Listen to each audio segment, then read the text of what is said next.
வணக்கம். ஓம் நம சிவாய. ஆல ஆல கண்டா உமையொரு பாகா தூயின் மதிசூடி அத்தாருளாலாம். ஆல ஆல கண்டா உமையொரு பாகா தூயின் மதிசூடி அத்தாருளாலாம்.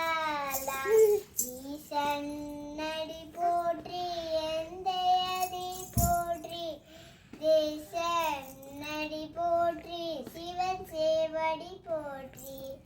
ஆளான இன்பம் அருளும் மலை போற்றி மேகண்டனேகன் இறைவன் அடி போற்றி. மாசற்ற ஜோதி ஆலாமுதே பாகம் பெண்ணு